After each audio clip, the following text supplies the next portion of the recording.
Não, esse vídeo não é sobre jovens de periferia buscando seu lugar ao sol através do acesso ao ensino superior de qualidade. Esse vídeo é sobre residência médica e sobre dar mais benefícios a pessoas que já pertencem a uma elite, já recebem alguns dos maiores salários do Brasil e já se encontram em condição de igualdade aos seus pares. Afinal, será que é justo cotas também para as residências médicas? Essa semana, a Escola Paulista de Medicina da Unifesp, da Universidade Federal de São Paulo, ela emitiu uma nota, um comunicado dizendo que a partir do ano que vem eles vão reservar cotas lá na residência médica deles lá para pessoas com deficiência e também com critérios raciais. E eu tô aqui para dizer que isso é um grande absurdo. E o principal, vou falar 4 motivos porque isso é um grande absurdo, mas o principal motivo, e já seria motivo bastante, é que médicos oriundos de cotas, médicos formados lá cotistas, não tem uma formação inferior aos outros médicos, né? Qualquer médico que trabalha numa urgência, numa emergência, sabe que os médicos que você não tem nem como saber quem é cotista e quem não é. Eles assistiram exatamente as mesmas aulas dos outros médicos que não vieram oriundos de cotas, né? E se você não acredita em mim, acredite nos estudos das próprias faculdades que têm sistemas de cotas, né? A USP já fez um estudo comparando as notas, a formação de quem veio de cota e quem não veio. A Universidade Federal da Bahia também já fez esse mesmo estudo e não tem diferença. Então, existe um trava-língua filosófico aí, né? E às vezes as pessoas querem colocar tudo no mesmo pacote e dizer assim, ora, se existe cota para faculdade, naturalmente tem que ter cota para residência médica também. E não é a mesma coisa, né? Não pode colocar tudo no mesmo pacote. Por que não? Porque a gente fala de oportunidades diferentes, né? Aqui não tem oportunidade diferente, né? Os alunos que vieram oriundos de cotas nas faculdades, eles assistiram exatamente as mesmas aulas dos outros alunos. Então, eles tiveram as mesmas oportunidades. E digo mais até, talvez os cotistas, eles tenham uma formação até superior àqueles que não são cotistas. Por que eu falo isso? Porque as faculdades que reservam cotas, em geral, são as faculdades mais tradicionais, como a USP, como a UFBA, como a Unifesp, né? Como um conjunto de faculdades que tem uma estrutura muito boa de laboratórios, de hospital e escola. Então, a formação dos cotistas, né? E tem faculdade que reserva 50% de cotas somente com critérios raciais, né? E com critérios aí, enfim, tem os critérios lá para cotas, né? E, cara, em tese, não tem diferença de formação, né? Em tese não, e na prática, né? Mais que em tese, né? Em tese os estudos mostram isso. Na prática, pergunte a qualquer médico se você tem como saber quem veio de cota e quem não veio. Médicos oriundos de cotas, eles não têm uma formação inferior aos demais médicos. Então, esse já seria o primeiro motivo mais do que suficiente para não haver cotas na residência médica. O segundo motivo pelo qual essa política aí da Unifesp é uma furada, né, e já aproveitando para desconstruir um dos argumentos que eles colocaram lá para dizer o motivo pelo qual, né, porque eles estão querendo implantar essas cotas, que para eles lá seria que a gente está buscando aqui aumentar a diversidade, fazer a comunidade acadêmica, né, a residência médica mais plural e aprender com a cultura dessas pessoas que vão vir para cá, né? Então, cara, vai acontecer exatamente o contrário. Por que eu falo isso, né? Porque existem vários conceitos de minoria, né? De minoria social, né? Então, um dos conceitos é esse que está aparecendo aí na tela para você, né? Que basicamente é que uma minoria, nem sempre uma minoria, ela é minoria numérica. Algumas vezes ela é uma minoria, ela é uma maioria numérica, mas é uma minoria social. Ela não consegue se expressar tão bem, ela não consegue ter tanta vez e voz para falar, né? Mas dentro dessas minorias existe o conceito de maior minoria e menor minoria, né? Então, tem várias pequenas minorias que não têm a mesma representatividade dessa maior maioria aí, né? Dessa maior minoria, né? E aí, de repente, se você faz esse tipo de política, vamos supor que você reserve 50% das vagas com critério meramente racial, né? Você está dificultando que as outras minorias consigam entrar nesse contexto, porque eles vão começar a concorrer com 50% das vagas com a elite. Então, se essa elite que já ocupava todas as vagas já tem uma maior facilidade de entrar, esse cara que não é contemplado, né, nessa minoria que está recebendo destaque, que está recebendo enfoque, ele vai ter ainda mais dificuldade de inserção. Então, você não está tornando a universidade mais diversa, né? Você está tornando ela bimodal, né? Você tá polarizando ela, você está deixando só dois polos e você, nesse movimento, acaba excluindo as outras minorias. Então, isso não é aumentar a diversidade, né? Isso aí é basicamente polarizar. Você dizer assim, olha, eu vou focar aqui, e as outras minorias elas vão ter mais dificuldades de se inserir nesse contexto aí. O terceiro motivo, e que eu quero falar aqui, né? E quando geralmente a gente chega nesse ponto, né? A gente já vai para a segunda argumentação.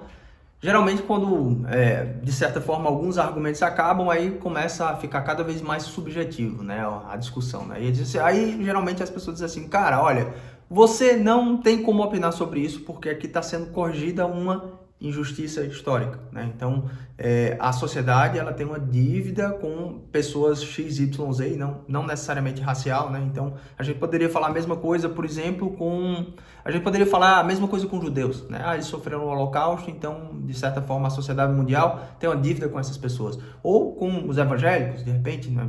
Lá no interior do Nordeste, né? Aqui no interior do Nordeste, eu venho da família evangélica que na época, sei lá, na década de 70, meus pais, meus avós, eles de certa forma eles eram perseguidos de verdade, de jogar pedra na janela das pessoas que tinham uma religião diferente da maioria dominante, né? Mas quando a gente fala em corrigir essas injustiças históricas, né?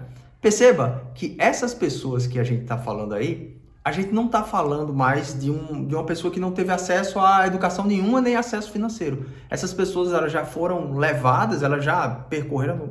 Se eu falasse que elas foram guindadas, talvez não seria o termo mais correto, né? Que você diz assim, isso parece que não demanda esforço nenhum da pessoa. E não é o caso, né? Mas essas pessoas elas conseguiram já ascender socialmente, né? Elas já cresceram socialmente. Então, elas já chegaram, na verdade, em uma elite da elite social brasileira, né? Se você for ver, mais de 90% da população brasileira ganha menos ali do que 2, 3 salários no máximo, né? Então, a partir do momento que você está no topo dessa pirâmide, cara, você já deixou de ser credor e já passou a ser devedor da sociedade. Então, essa pessoa que está no topo ali, na elite social brasileira, cara, você não é mais credor, a sociedade não está mais te devendo, né? Agora você passou a ser um devedor, né?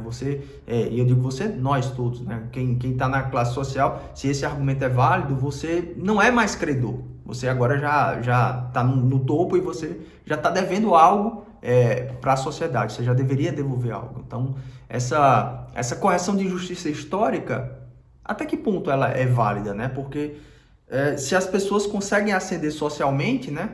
Essa dívida continua válida ou você a partir do momento que você vai passar a receber, você passa a ser em algum ponto devedor à sociedade? Por último, eu queria falar sobre subjetividade, né? Uma coisa é você ter o PCD, a pessoa com deficiência, onde ali você aplica um critério objetivo e mensurável, né? Por mais que possa haver críticas a esse tipo de mensuração como é feito, mas ali existe sim um critério objetivo e mensurável.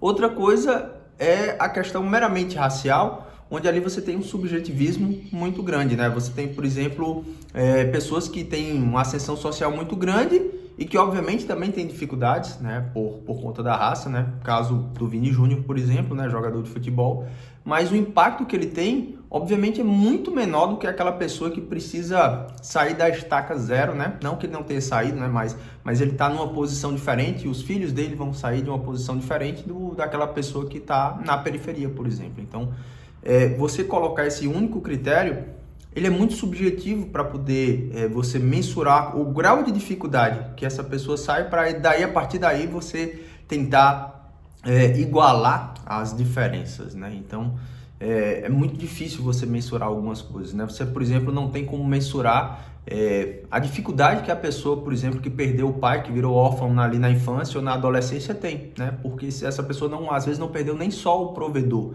às vezes além de ter perdido o seu provedor, ele perdeu a referência, perdeu o conselheiro. Se você quer saber o que é nascer também com grande dificuldade, basta ir numa enfermaria oncológica infantil, né, para você ver o que é a dificuldade que essas pessoas têm, por mais que elas superem aquela doença, né, o impacto que aquilo causa naquela pessoa, né, durante a vida inteira que ele vai carregar, ou alguém que faz diálise, enfim. Infelizmente, o mundo não é um lugar justo, né? Por mais que a gente batalhe aí para tentar tornar o mundo um lugar menos desigual, né?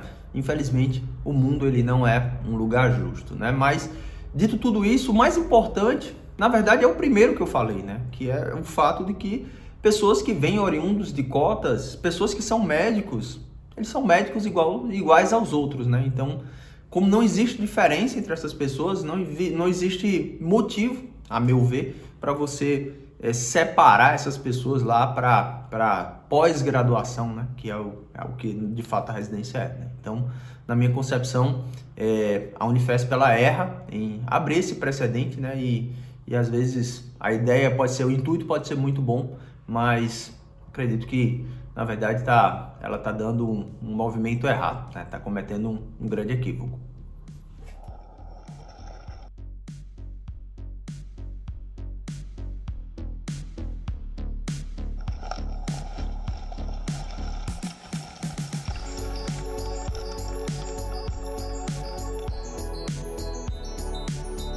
E só mais uma coisinha. E se fosse comigo, né? Se eu tivesse direito a cotas lá na residência médica e tivesse nessa fase da vida, eu pegaria a cota? Eu pegaria a vaga pela cota? É claro que sim. E não só digo isso de mim, como eu também oriento isso a você. Se você tem direito a cotas lá na Unifesp, cara, é uma baita instituição, é um ótimo lugar para fazer residência médica, e uma das melhores do Brasil. No caso da Oftalmo, talvez seja melhor, talvez não, até melhor do que a USP, né? Então, se você tem direito, faça uso do seu direito. Não é você que formula as leis, não cabe a você decidir o que é certo, o que é errado. E da mesma forma que às vezes a gente tem concessões, direitos que, a meu ver, não fazem lá muito sentido, como a meu ver esse é o caso, muitas vezes também você vai ter que cumprir obrigações ou vai ter deveres que também não fazem muito sentido, mas está lá na letra do papel e que você vai ter que cumprir. E se você não pegar uma benesse, às vezes, vai vir outra pessoa que precisa muito menos que você e vai usufruir de um direito que também é seu, né? Além disso, às vezes essas concessões, elas existem hoje e mudam, né? Nos Estados Unidos eles estão no movimento contrário, estão na contramão. Há 15 dias atrás, a Suprema Corte ela voltou atrás para a reserva de vagas nas faculdades, tá? Que já vinha 45 anos, né? Então, se você tem direito, cara, eu não teria o menor pudor de usar um direito que é seu.